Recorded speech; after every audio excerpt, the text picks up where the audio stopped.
नमस्कार सभी को, राधे राधे, जय श्री कृष्णा। स्वागत है आप सभी का आपके अपने YouTube चैनल के ऑनलाइन प्लेटफॉर्म पर। अपने जो टेस्ट सीरीज चल रही थी बहुत ही शानदार और अच्छे तरीके से, उसमें अपने प्रत्येक सब्जेक्ट के 3 पेपर हो चुके हैं। हमने इंग्लिश, साइकोलॉजी, गणित और पर्यावरण की जो टेस्ट सीरीज शुरू की हैं उनमें अपने 3 पेपर हो गए हैं। अब जो आपके लास्ट एंड फाइनल पेपर होने वाला हूबहू रीट एग्जाम पैटर्न पर आधारित होएगा, पूरा कंप्लीट 150 क्वेश्चन का ये महाकुंभ होने जा रहा है। जितने भी आपके मिलने वाले दोस्त वगैरह जो भी रीट का एग्जाम दे रहे हैं वो सभी यहाँ पे वेद एकेडमी सावर में आके अपना रजिस्ट्रेशन करवा के अपना एग्ज़ाम दे सकते हैं। बहुत ही नाम मात्र की फीस में, मात्र 10-20 रुपये में आपको टेस्ट करवा रहे हैं और बहुत ही शानदार। ऐसा नहीं है कि पर्सन अच्छे नहीं है, बहुत ही शानदार और क्वालिटी के क्वेश्चन आप इन क्वेश्चनों को भी देख रहे होंगे। और इसी पैटर्न पर आधारित पूरा कंप्लीट ऑल सिलेबस को कवर करके आपकी परीक्षा से पहले की परीक्षा जो कि आपका एक तैयारी, आपका आकलन के लिए आपकी एक टेस्ट होएगा बहुत ही शानदार। आप सभी अपने दोस्तों को सबको बताएं और आप भी ज्वाइन करें और परीक्षा जरूर दें, जिससे आपका थोड़ा कॉन्फिडेंस बढ़े और आप क्या गलतियां कर रहे हो वो गलतियां आपकी एग्जाम में नहीं होए। बस आपको ये आकलन करना है, क्योंकि वहाँ पर आप घबराए नहीं किस प्रकार से आपको एग्जाम अटेंड करना है, बस यही आपको आकलन करना। बाकी आपकी तैयारी सर्वश्रेष्ठ है, आपकी तैयारी अच्छी है। कभी आपको अपने आप का आकलन कमज़ोर नहीं आंकना है। आप जो पढ़े हैं सर्वश्रेष्ठ पढ़े हैं, इसी को आप आधार मान के अपने आप में विश्वास बनाए रखना। चलते अपने क्वेश्चनों की ओर। आज का आपके कल का जो गणित का टेस्ट था उसका सॉल्यूशन बहुत ही अच्छे तरीके से, बहुत ही शानदार प्रश्न है। देखिए पहला क्वेश्चन, निम्नलिखित में से कौन सा गणित में निदानात्मक परीक्षण का उद्देश्य नहीं है? आप मापन या मूल्यांकन में परीक्षण पढ़ते हो, निदानात्मक, ठीक है, और उपचारात्मक परीक्षण दोनों ही बहुत ही महत्वपूर्ण है और एग्जाम में बार बार पूछे जाते हैं। ठीक है, आपको अच्छे से पढ़ के जाना है। निदान क्या है, उपचार क्या है, सभी पांचों विषय में बहुत ही इंपॉर्टेंट टॉपिक है। ठीक है, इसका उद्देश्य नहीं है पूछ रहा है, यह भी आपको जरूर पढ़ना है। बच्चों में अधिगम के दौरान कमियों व कमजोरियों का ज्ञान करना। थोड़ा टाइपिंग मिस्टेक हो गया। बच्चों में अधिगम के दौरान मतलब सीखने के दौरान कमियों और कमजोरियों का ज्ञान करना, सही बात है। बच्चों में प्रगति रिपोर्ट भरना, प्रगति रिपोर्ट भरना अपने निदानात्मक में होता है क्या? निदान में तो कमियों का पता लगाना और उन कमियों का उपचार करना, उनको दूर करना, वो होता है। अभिभावकों को प्रतिपुष्टि देना, बिल्कुल इसमें अभिभावकों की भी आप प्रतिपुष्टि ले सकते हो कि आपके बच्चे पे थोड़ा ध्यान दे, वहाँ पर प्रतिपुष्टि दे सकते हो। ठीक है, तो इसमें कोई बड़ी बात नहीं है, लेकिन ये तो नहीं होएगा। प्रगति रिपोर्ट भरने से संबंधित आपके निदानात्मक परीक्षण में कोई काम नहीं है, तो आपके इसमें कौन सा नहीं होएगा? बी नहीं होएगा। प्रत्येक प्रश्न को आपको ध्यान से पढ़ना है और अच्छे से आपको उत्तर देना है। नेक्स्ट क्वेश्चन देखिए, क्वेश्चन नंबर 2, गणित के सूत्रों की स्थापना हेतु उपयुक्त विधि कौन सी है? गणित के सूत्रों की स्थापना के लिए आप क्या जल्दबाजी में उत्तर दे देते हो, इसलिए आपका आंसर गलत हो जाता है। गणित के सूत्रों की स्थापना हेतु उपयुक्त विधि निगमन विधि, योजना विधि, संश्लेषण विधि या आगमन विधि। तो इसमें आपके आंसर होगा आगमन विधि, क्योंकि आगमन विधि में बहुत सारे उदाहरण प्रस्तुत किए जाते हैं, फिर उन उदाहरणों के माध्यम से एक नियम की ओर जाते हैं हम और एक नियम या सूत्र बनाते हैं। तो कौन सी विधि होगी? आगमन विधि के माध्यम से हम गणित के सूत्रों की स्थापना है तो सबसे उपयुक्त विधि है। ठीक है, निगमन विधि तो ऑटोमेटिक स्वयं ही है जो सूत्र विधि है, तो ये तो आपके हो ही नहीं सकती। योजना विधि आपकी होगी नहीं और संश्लेषण विधि नहीं होगी आपके, आगमन विधि का ध्यान रखना। नेक्स्ट क्वेश्चन है, यदि एक शिक्षार्थी को संख्याओं और परिकलन में समस्या हो रही है, किसमें समस्या हो रही है? संख्याओं के परिकलन में। इसका मतलब उसमें क्या असमर्थता है? बहुत ही इजी क्वेश्चन, आपके साइकोलॉजी से जुड़ा हुआ क्वेश्चन है। लेकिन अक्षमता, इसको बोलते हैं हम डिस्ग्राफिया। ठीक है, गणितीय अक्षमता इसको बोलते हैं हम डिस्कैलकुलिया। दृश्य स्थानिक संगठन में असमर्थता, तो ये तो है ही नहीं है इसमें। पठन अक्षमता, यह भी नहीं है। आपके अगर कोई भी बच्चे में गणित से संबंधित कोई अगर उसमें पाई जाती है कमी, तो ये होएगा आपका गणितीय अक्षमता डिस्कैलकुलिया। क्या होएगा? डिस्कैलकुलिया। ठीक है, क्वेश्चन नंबर 4 है, गणित शिक्षण के लिए सबसे प्रभावी सहायक सामग्री। आपको पता है दृश्यता के आधार पर आपके 3 प्रकार की सामग्री होती है, श्रव्य, दृश्य, श्रव्य दृश्य। तो सबसे सर्वश्रेष्ठ सामग्री तो कौन सी होती है? श्रव्य दृश्य, जिससे बच्चे सुने भी सही और दिखे भी सही। उसके बाद में होती है दृश्य सामग्री, देखने से अपने दिमाग में उसकी इमेज बनती है, उसकी प्रतिमूर्ति बनती है, अपने को ज्यादा याद रहता है। एक सुनी हुई चीज जो अपने को बहुत कम याद रहती है। तो इसमें इन ऑप्शन के आधार पर देखो, चौक और बातचीत, वही श्रव्य हो गया, बातचीत में चौक और श्रव्य हो गया। तो इसमें आपके ऑप्शन के हिसाब से दृश्य होएगा। क्या होएगा? दृश्य आंसर होएगा। आपको अच्छे से ध्यान में रखना, आप फिर भी गलतियां कर देते हो। किसी परिकल्पना का परीक्षण करने के लिए, परिकल्पना का परीक्षण करने के लिए हम क्या करते हैं? परीक्षा लेते हैं क्या? मूल्यांकन करते हैं क्या? परिणाम तो अपनी लास्ट की बात हो गई। इसमें हम परीक्षण करते हैं। क्या करते हैं? परीक्षण करते हैं। कोई भी परिकल्पना, कोई भी योजना का यदि अपने को परीक्षण करना हो तो अपने को क्या करना पड़ता है? परीक्षण ही करना पड़ता है। ठीक है, बाकी ये परीक्षा मूल्यांकन वगैरह ये बात की बात होगी। गणित वह भाषा है जिससे परमेश्वर ने संपूर्ण जगत या ब्रह्मांड को लिख दिया है। जितनी भी ये 3-4 महत्वपूर्ण परिभाषा थी, मैंने आपके 2-3 टेस्टों में डाल दी है और ये परिभाषा बार बार एग्जाम में पूछी जाती है। आपको ये 3-4 ही परिभाषा बिल्कुल अच्छे से पढ़ के जानी है। ठीक है, तो इसमें आंसर होएगा आपके गैलीलियो। क्या होएगा? गैलीलियो। ऑटोमेटिक आंसर लग गया। ठीक है, फिर देखो, गणित शिक्षण का प्रमुख उद्देश्य है बच्चों में क्या करना? तर्कपूर्ण ढंग से सोचने की शक्ति विकसित करना, रटने की शक्ति का विकास करना, या फिर सूत्र याद करने की क्षमता का विकास करना, या सवाल हल करने की क्षमता विकसित करना। तो इसमें सबसे बेस्ट आंसर कौन सा होएगा आपका? गणित शिक्षण का प्रमुख उद्देश्य है बच्चों में तर्कपूर्ण रूप से सोचने और उनकी शक्ति का विकास करना। इस तरह से आपके शिक्षण विधियों के सवाल आते हैं। आपको थोड़ा सा सोच समझ के आंसर देना है, ज़्यादा कठिन भी नहीं आते हैं, लेकिन आप जल्दबाजी में हड़बड़ा जाते हो, फिर सही क्वेश्चन भी गलत करके आ जाते हो। इसलिए आपको कॉन्फिडेंस बनाए रखना है और आराम से क्वेश्चन हल करके आने हैं। देखिए क्वेश्चन नंबर 8, गणित विज्ञान है। गणित किसका विज्ञान है? शतान का, शिक्षा का, गणनाओं का, या मानव जीवन का? तो इसमें आपके आंसर होएगा क्या? गणित गणनाओं का विज्ञान है। ठीक है, इस प्रश्न में एक और ऑप्शन सही मान लिया गया, लेकिन आपको इसको ध्यान में रखना है, सी को ज्यादा बेस्ट मानना है। ठीक है, गणित किसका विज्ञान है? गणनाओं का विज्ञान है। ठीक है, बाकी शिक्षा, मानव जीवन का ये भी है, लेकिन ये इसके बाद की बात है। देखो, प्रिया गणितीय प्रश्न हल करने में निपुण है, उसमें किस प्रकार की बहुबुद्धिकता की अधिकता है? बहुबुद्धि का सिद्धांत किसने दिया? आपने साइकोलॉजी पढ़ी होगी अच्छे से, आपको कमेंट बॉक्स में टाइप करना है बहुबुद्धि का सिद्धांत किसने दिया। बहुत ही महत्वपूर्ण है साइकोलॉजी के एग्जाम की दृष्टि से। ठीक है, और जिसमें गणितीय ऐसी क्षमता होती है उसको कौन सी बुद्धि बोलते हैं हम इस बहुबुद्धिकता के सिद्धांत में? तार्किक बुद्धि बोलते हैं। कौन सी बुद्धि बोलते हैं? तार्किक बुद्धि बोलते हैं। नेक्स्ट क्वेश्चन था आपका, एक रेलगाड़ी एक स्टेशन से सुबह 6:14 पर चलती है और अपने गंतव्य स्थान पर 13 घंटे और 48 मिनट के पश्चात पहुंचती है। यानी उसको पहुंचने में कितना समय लगा? 13 घंटे और 48 मिनट लगा। गंतव्य स्थान पर कितनी बजे पहुंची हो, ये पूछना चाह रहा आपको। ठीक है, तो आपको क्या करना, डायरेक्ट समय में समय जोड़ दो। कितना लगा? जो 6:14 में आपको जोड़ना कितना? 13 और 48 जोड़ना। ठीक है, ये हो जाएगा आपका 8 और 4 12, हासिल का 1, 4 5 6। ठीक है, ये हो जाएगा आपका 6 3 9 और 1 का 1 ही 19:62 तो होते ही नहीं है, आपको पता है। तो जैसे 60 मिनट हुए, 1 घंटा किधर आ जाएगा? इधर आ जाएगा। तो ये हो जाएगा आपका 20 घंटे और 2 minute.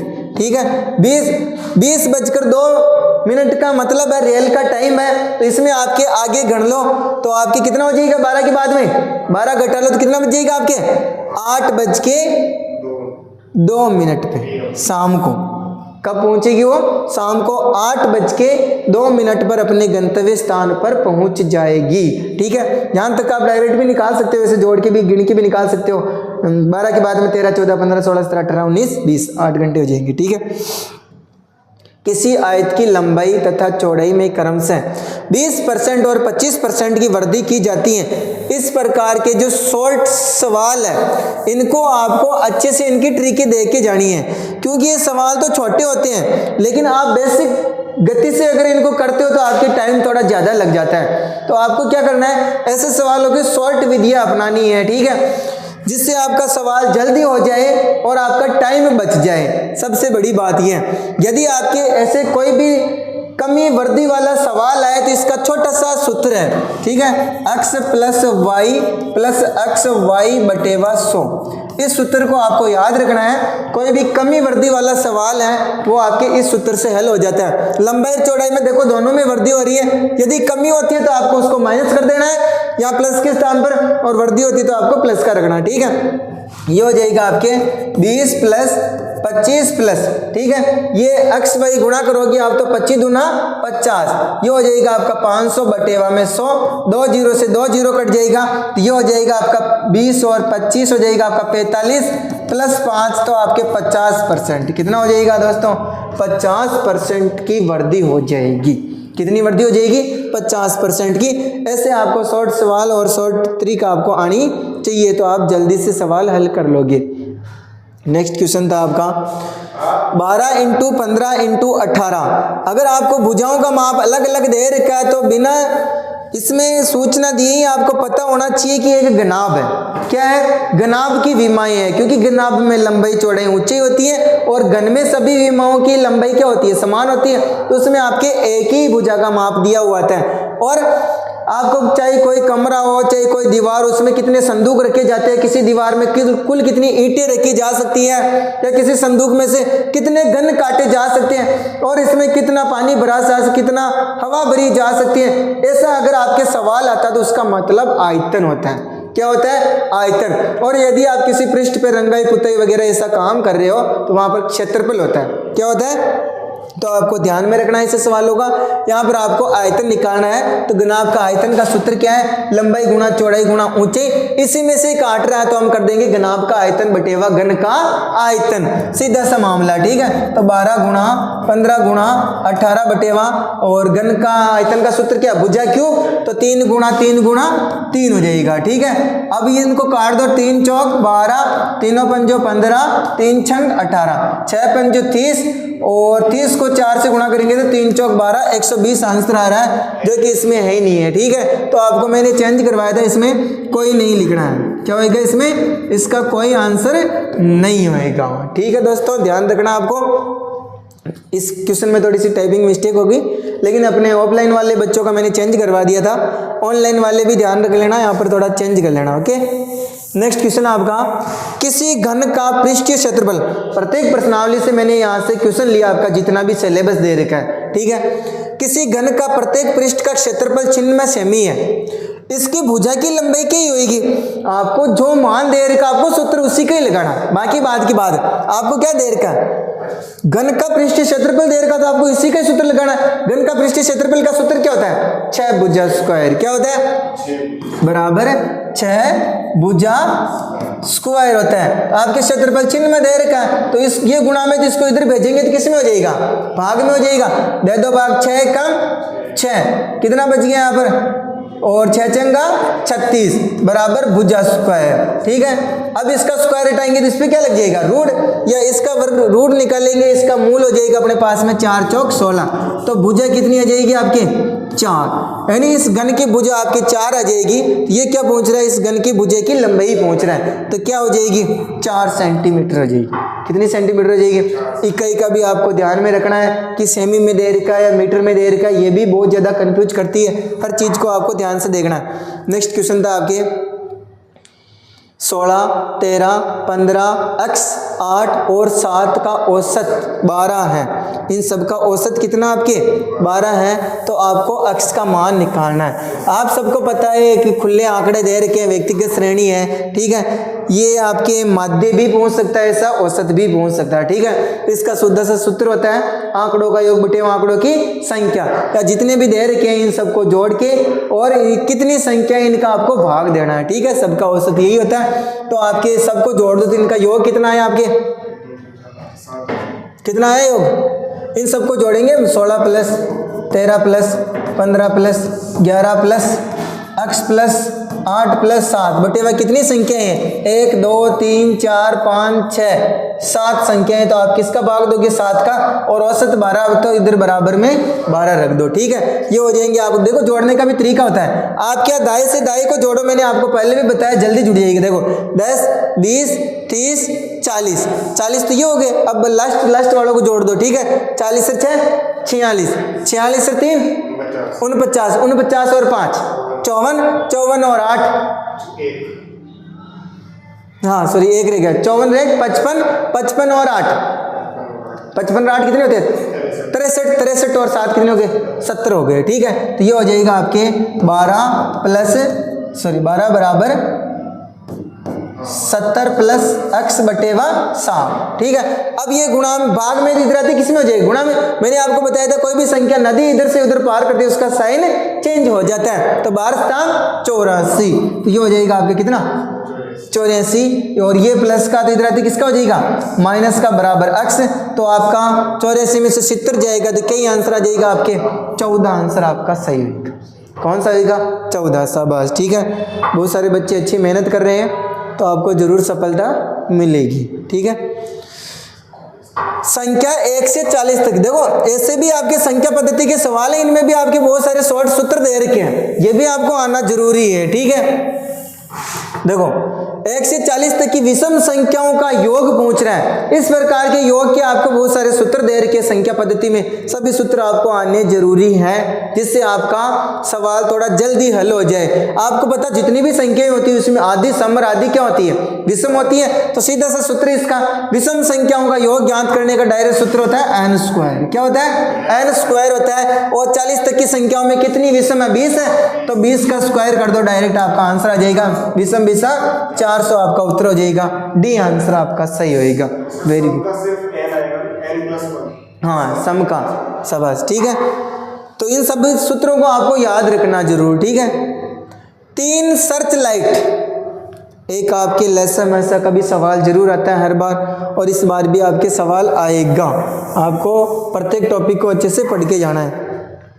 3 search light 20 second 30 second 45 second के अंतराल पर दीप्त होती हैं। 2 युगपत दीप्तों के बीच का समय क्या है। जब भी आपको चाहे घंटियां हो, चाहे कोई भी धावक गोल गोल दौड़ के वापस घूम के वापस एक समय में कितने समय में मिलेंगे, ऐसे प्रत्येक सवाल में, या फिर छोटी से छोटी संख्या कौन सी होगी, या कौन सा माप है जो छोटा से छोटा होगा, इन सब में आपको लेसन निकालना है। क्या निकालना है, लेसन निकालना है। तीनों का आपको लेसन निकालने के लिए आप एक साथ निकाल सकते हो, ठीक है। 45 को इन सबको साथ में ले लो। देखो किसका भाग दे रहे हो, समय 2 का दे दो शुरू में, 10 दूना 20 15 दूना 30, इसमें नहीं जा रहा तो ऐसे कैसे लिख दो, वापस 2 का दे रहे हो, 2 पंजे 10 15 और 45। अब किसका जा रहा है, आपके 5 का दे दो, 5 एकम 5 5 तिया 15 और 9 पंजे 45। अब 3 का 3 एकम 3 3 तिया 9, फिर वापस 3 का वैसे पहले देना चाहिए था, कोई बात नहीं, ठीक है। इन सबको गुणा कर लो, 2 दूनी 4 4 पंजो 20 20 तिया 60 और 6 को 3 से गुणा करें 6 तिया 18, तो कितना हो जाएगा आपके 180 सेकंड आपका आंसर होएगा, ठीक है। तो दीप्तों के बीच का समय क्या ही होएगा, 180 सेकंड, ठीक है। नेक्स्ट आपका क्वेश्चन नंबर 18। इस प्रकार का भिन्न का क्वेश्चन तो आपके जरूर आएगा, इसे देख लो छप गया, ठीक है। भिन्न का या दशमलव वाला क्वेश्चन, संख्या पद्धति के 2 क्वेश्चन आते हैं, 2-3 क्वेश्चन आते हैं, ठीक है, जरूर आएगा। आप अच्छे से पढ़ के जाना है। 18 से 3/4 में कितने चतुर्थांश हैं। इसका मतलब आपको क्या करना है, ये कौन से भिन्न दे रखी है, मिश्रित भिन्न दे रखी है, इसको आपको पहले साधारण भिन्न में बदलना है, फिर उसका आपको चौथा हिस्सा निकालना है, सीधी सी बात है। तो 18 चौक 72, 72 और 3 कितने आ गए 75/4। इसका आपको 1/4 हिस्सा निकालना, चतुर्थांश निकालना है। तो आपको पता है भिन्न जैसे ही इधर भाग में होती है उल्टा होके किस में बदल जाती है, गुणा में हो जाती है। ठीक है, क्या 4 से 4 कट गए तो आपके आंसर क्या आ जाएगा 75। ए ऑप्शन आपका सही होगा। Very good. ठीक है, नेक्स्ट क्वेश्चन आपके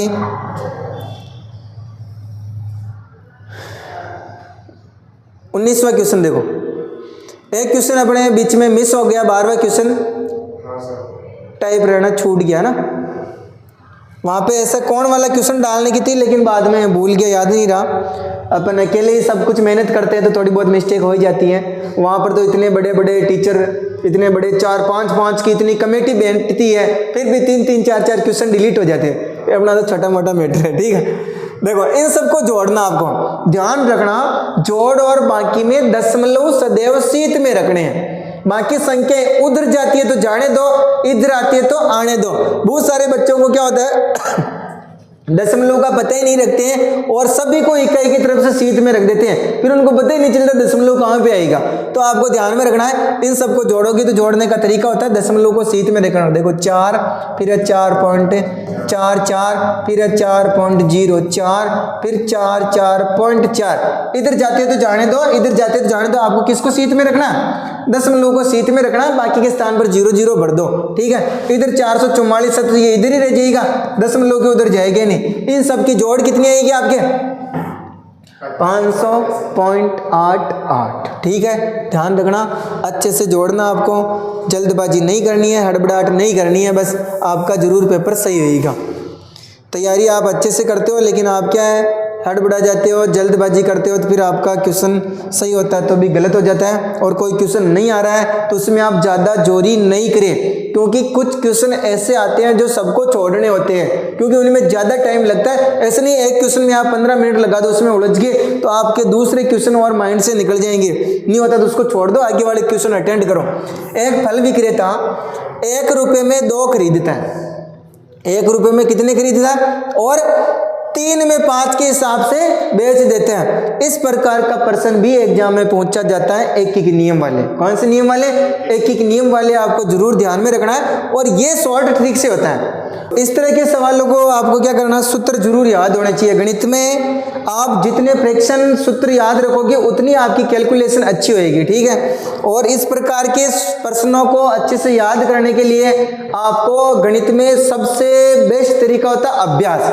आप जितना अभ्यास करोगे उतनी आपकी प्रैक्टिस अच्छी होगी, उतनी आपकी कैलकुलेशन बढ़ेगी, यही हकीकत है। बाकी गणित पढ़ने से, देखने से आपके कभी भी ना तो फास्ट होएगी, नहीं आपके दिमाग में फ्रैक्शनें घुसेगी। इसलिए आपको ध्यान में रखना है गणित ऐसी चीज है जो अभ्यास मांगती है। ठीक है, आपको नाम देना A, B, C और D।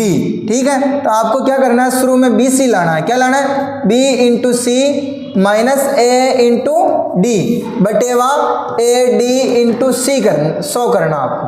ठीक है, अब देखो BC कितना आपका 3 दूनी 6, 2 गुणा 3 6 हो जाएगा, माइनस AD कितना आपका 5 एकम 5 बटेवा AD कितना आपका 5 एकम 5 इंटू 100 हो जाएगा।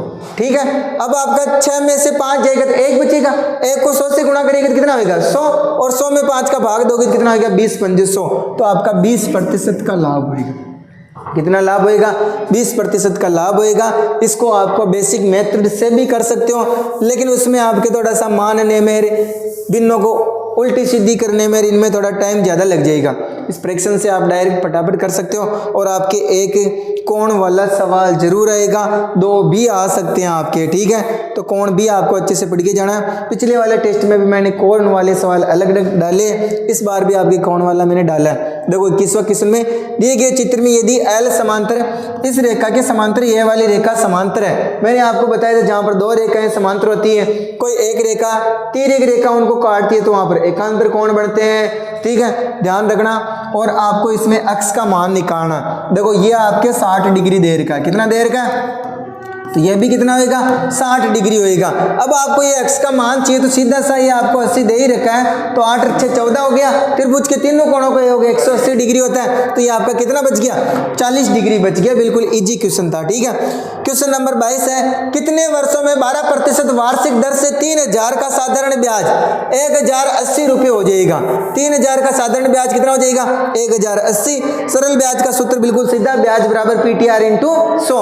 और जैसे आपके अगर कोई दर पूछता है, समय पूछता है, तो आपका फिर थोड़ा सा उल्टा हो जाता है, ब्याज इंटू 100 हो जाता है। क्या हो जाता है ब्याज इंटू 100 बटेवा जो भी दे रखे वो नीचे आ जाएंगे आपके, ठीक है। 3000 इंटू क्या हो जाएगा 12 हो जाएगा, और बराबर में क्या आ जाएगा आपका समय, क्या आ जाएगा समय आ जाएगा। सीधी सी बात है। ब्याज कितना दे रखा है इसमें 1080, कितना दे रखा है ब्याज आपके 1080 है। ब्याज कितना आपके 1080 है, ठीक है। काट दो, 2 जीरो से 2 जीरो गए आपके, 1 जीरो से 1 जीरो गए आपके, ठीक है। 12 का पहाड़ा में 108 आते हैं, 12 36 12 चौक 12 60 12 की 12 96 12 नाम है 108। अब 9 बार कट गया और 3 से भी ये कट रहा, 3 3 9, तो आपके आंसर कितना आ जाएगा 3 वर्षों में। कितने वर्षों में 3 वर्षों में है जो आपका ब्याज 3000 का 1080 हो जाएगा। नेक्स्ट क्वेश्चन था आपके, ये भी बहुत अच्छा क्वेश्चन था। ब्याज के मैंने 2 क्वेश्चन डाले क्योंकि ब्याज वाला सवाल बहुत ही वेरी मोस्ट इंपॉर्टेंट क्वेश्चन है, एग्जाम में जरूर छपेगा। ब्याज वाला क्वेश्चन तो आपके आएगा ही आएगा, चाहे किसी टॉपिक से क्वेश्चन नहीं डले, लेकिन यहाँ से जरूर क्वेश्चन डलेगा। 2 क्वेश्चन भी डल सकते हैं। 10% वार्षिक ब्याज की दर से किसी निश्चित समय के बाद एक निश्चित मूलधन और साधारण ब्याज का अनुपात 10:3। ये आपकी देखो मूलधन 10 हो गया, ब्याज कितना हो गया 3 हो गया, कोई दिक्कत नहीं। ऐसे नहीं कि सर 10 अनुपात में दे दिया तो अब क्या ही करें, सीधी बात है। ब्याज और मूलधन दोनों दे रखा तो कहाँ दिक्कत है, आपको क्या करनी है वापस समय ज्ञात करना है, ठीक है। तो वही सूत्र है आपका समय का। ब्याज कितना आपके 3 इंटू 100 बटेवा कितना आपके 10 और इंटू 10, तो ये गया आपके 10 100 गया 3 बच जाएगा वापस। तो इसमें भी कितना आंसर आएगा आपके 3 ही आंसर आएगा, ठीक है। ये भी आपके लिए 24वां क्वेश्चन है, एक बहुत ही मोस्ट इंपॉर्टेंट क्वेश्चन है।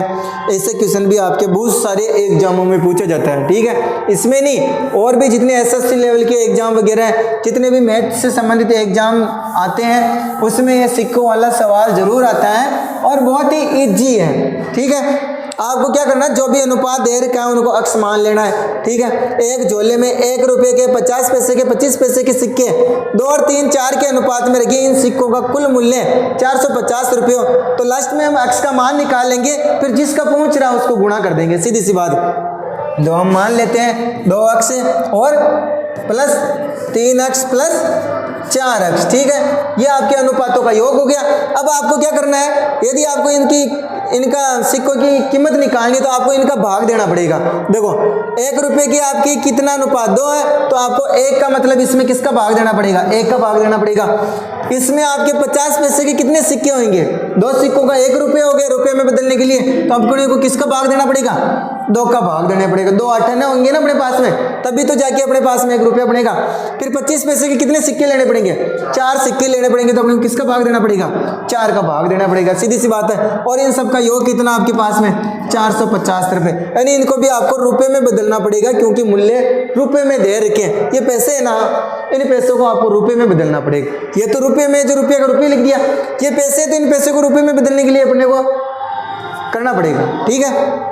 हाँ, अब इनको जोड़ लो भिन्नों को, देखो इन सब का लघुत्तम कितना आएगा आपके 4 आएगा, कितना आएगा 4 हो जाएगा लघुत्तम, तो ठीक है।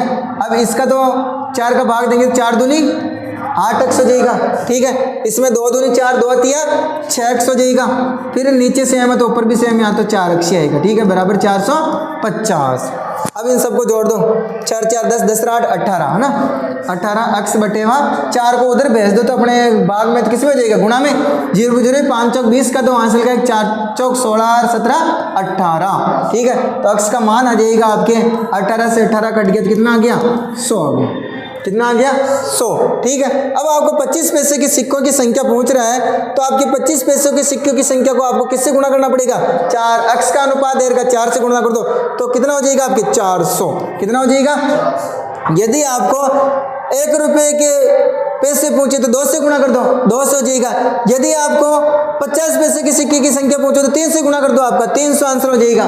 समझ में आया? इस प्रकार से आप कोई सा भी निकाल सकते हो। ओके, क्वेश्चन नंबर 25 बहुत अच्छा क्वेश्चन है। ऐसा अनुपात का कोई सा भी क्वेश्चन है आपके गलत नहीं होना चाहिए, ठीक है। एक व्यक्ति जिसकी आय और व्यय में 97 का अनुपात है और व्यक्ति की बचत 4200 है, तो आपको उसकी आय बतानी है। ऐसे क्वेश्चन भी बहुत इंपॉर्टेंट होते हैं, आपको ध्यान रखना है। ऐसे प्रश्नों में आपको जोड़ा बनाना आना चाहिए। क्या बनाना आना चाहिए? यदि आपको जोड़ा बनाना आता है तो आराम से हल कर सकते हो, ठीक है।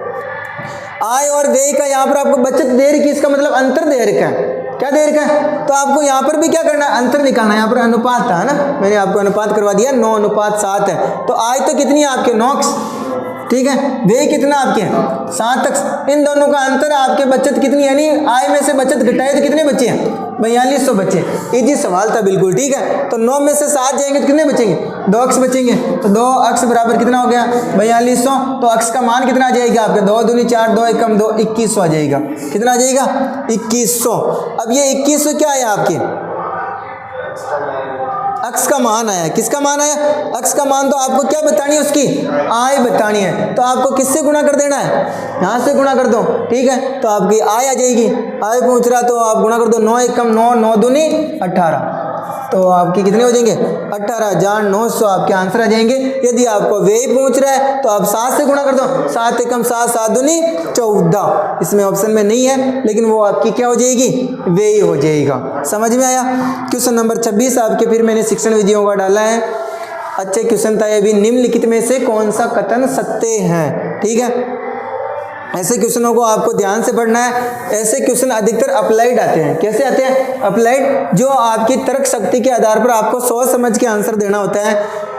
गणित की विभिन्न शाखाएं, आप सबको पता है गणित की शाखाएं होती है। बीज गणित होती है, रेखा गणित होती है, ज्यामिति होती है, ठीक है, ट्रिग्नोमेट्री होती है और सांख्यिकी होती हैं। और ये सब आपको पता है एक दूसरे से संबंधित होते हैं। आप पढ़ते हो, जब ज्यामिति पढ़ते हो, पता नहीं कौन सा सूत्र कहाँ पे काम है, a² - b² पता नहीं कहाँ पे काम आ जाता है, ठीक है। और उधर कर्ण स्क्वायर बराबर आधार स्क्वायर लंब स्क्वायर पता नहीं कहाँ से कहाँ पर टपक जाता है। तो ये सभी शाखाएं क्या एक दूसरे से संबंधित होती हैं, ठीक है। गणित को पढ़े बिना भी समीकरणों को पढ़ा जा सकता है। अंक गणित को पढ़े बिना, अंक गणित को पढ़े बिना समीकरणों को कैसे पढ़ा जा सकता है? अंक गणित तो अपनी मूल है, अंक अपने को आनी जरूरी है। बीज गणित को पढ़े बिना भी त्रिभुज है यहाँ पर, है ना, त्रिभुजों की समरूपता पढ़ी जा सकती है। मतलब नहीं होता। बीज गणित भी है आपके एक बहुत महत्वपूर्ण है, क्योंकि आपको भुजाओं को अक्ष वगैरह 2 अक्ष से मानना जरूरी है। तो बीज गणित आपके बहुत ही महत्वपूर्ण है। और बीज गणित को पढ़े बिना ही सांख्यिकी पढ़ी जा सकती है, तो ऐसा भी नहीं होता है। तो आपके ऑप्शन नंबर कौन सा सही है? ए सही है, क्योंकि ये सभी शाखाएं क्या एक दूसरे से संबंधित होती हैं। इसलिए यदि आप कोई एक पार्ट नहीं पढ़ते हो तो दूसरा पार्ट पढ़ने में आपको समस्या आएगी, ठीक है। नेक्स्ट क्वेश्चन आपका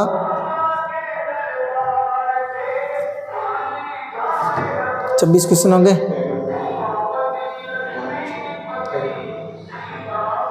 देखिए,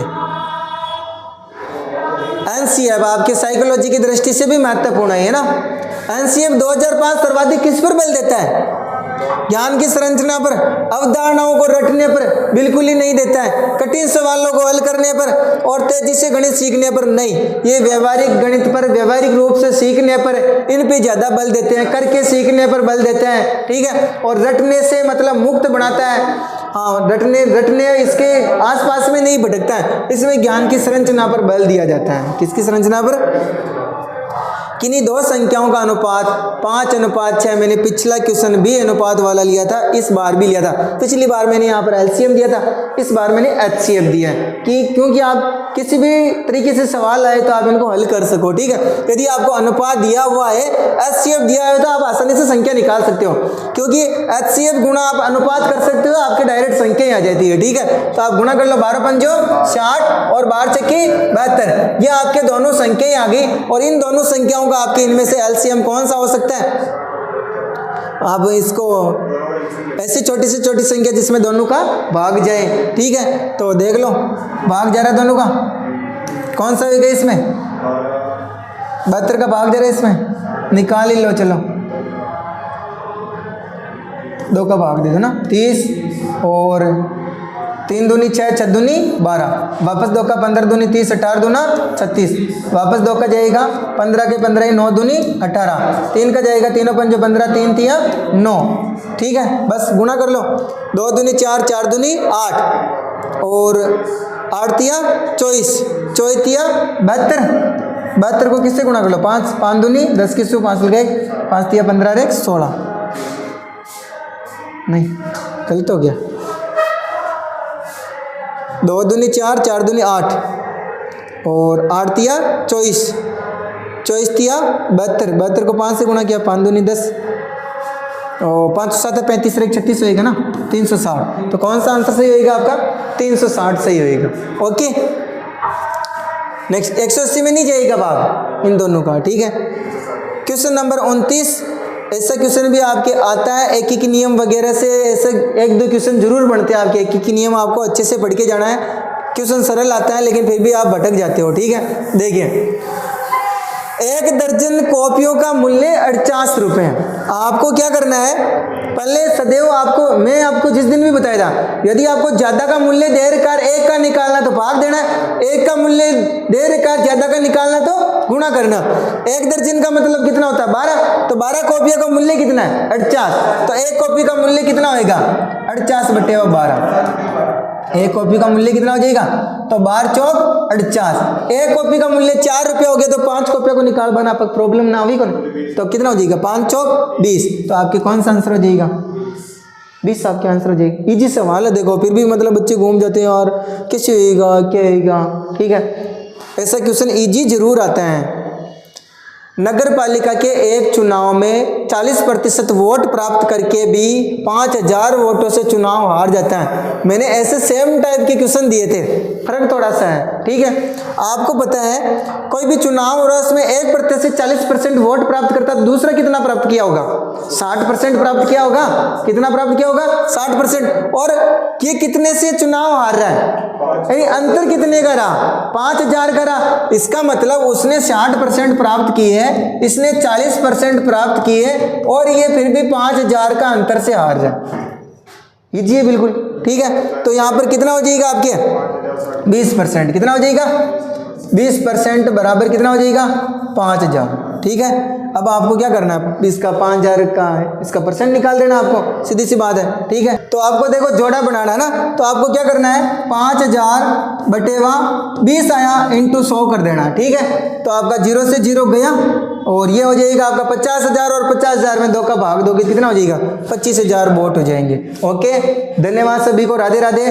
तैयार रहिएगा अपने बहुत ही पूरा मेगा टेस्ट सीरीज हूबहू एग्जाम पे आधारित, परीक्षा से पहले परीक्षा बहुत जल्दी होने वाली, कंप्लीट सिलेबस पे आधारित। उसमें साइंस मैथ का भी पेपर होगा, लेवल 2 के भी पेपर बनाएंगे, सामाजिक का भी होएगा, SST और लेवल 1 वालों का तो होएगा ही है। ठीक है, तो आप अधिक से अधिक अपने दोस्तों को, सबको मिलने वालों को बताएं, वो भी इसका लाभ ले सकें। ये आपके सिर्फ एक आकलन है जिससे आपकी छोटी मोटी गलतियां नहीं होए और आप वहां एग्जाम में गलतियां करने से बचें। सभी को धन्यवाद। जय हिंद, जय भारत।